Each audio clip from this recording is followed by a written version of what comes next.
மாதிரி பல சமூக இழிவுகளை எதிர்த்து போராடிய சமூக புரட்சியின் தந்தை அப்படின்னு நம்ம ஒருத்தரை சொல்றோம் அப்படின்னா அவர் தான் மகாத்மா ஜோதிபா புலே.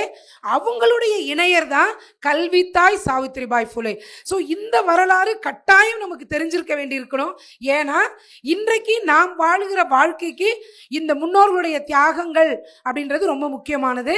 ஸோ அதனுடைய தொடர்ச்சியா இந்த நம்ம அக்கா சொன்னாங்க இல்லையா, தமிழ்மதி அக்கா, ரொம்ப சிறப்பா இந்த புத்தகம் இங்க விற்பனைக்கு இருக்குது. தயவு செய்து இதை முடிச்ச பிறகு இதை வாங்கிட்டு போங்க. எந்த புத்தகத்திலையும் கிடைக்காத தரவுகளை கவிஞர் முத்துகிருஷ்ணன் இதில் தொகுத்திருக்காங்க.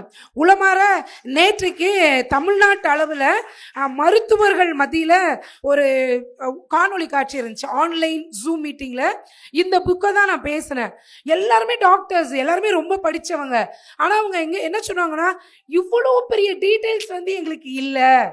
ஏன்னா இப்போ நம்ம எவ்வளோ காணொலி பார்த்தா கூட என்ன சொல்கிறாங்க, சாவித்திரி அம்மா கல்விக்காக போராடினாங்க, அவங்க ஸ்கூலுக்கு போகும்போது படிக்க கூப்பிட்டாங்க எல்லாரையும், அப்போ அவங்க மேலே சாணியை கரைச்சி அவங்க மேலே அடிக்குவாங்க, நாங்கள்லாம் படித்தா கல்வி குத்தம், நீ எதுக்கு எங்களை படிக்க கூப்பிடுற அப்படின்னு சொல்லிட்டு.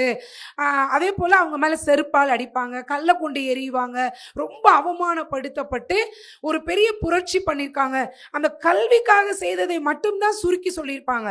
ஆனால் முத்துகிருஷ்ணன் அவர்கள் கல்வியை தாண்டி சமூக தளத்தில் சாவித்திரி அம்மாவுடைய அர்ப்பணிப்பு, அக்கா ரொம்ப அழகா சொன்னாங்க இல்லையா, ஆலோசகரா, தன்னுடைய கணவருக்கு ஒரு ஆலோசகரா இருந்ததுமே சாவித்திரி அம்மா தான். ஸோ இந்த இரண்டு பேரும் கணவன் மனைவியாக இவர்கள் சமூகத்தில் மாபெரும் போராட்டம் செய்ததுடைய விளைவு தான் டாக்டர் அம்பேத்கர் அவங்க சொல்றாங்க, என்னுடைய வாழ்க்கையில 3 பேரை நான் குருவா எடுத்துக்கொண்டிருக்கிறேன். ஒன்னு கபீர், இன்னொன்னு பகவான் புத்தர், இன்னொருத்தர் மகாத்மா ஜோதிபா புலே அப்படின்னு சொல்றாங்க. டாக்டர் அம்பேத்கரே ஒருத்தரை குருவாக எடுத்துக்கொண்டது அப்படின்னா அது எவ்வளவு பெரிய ஒரு விஷயம் பாருங்களேன்.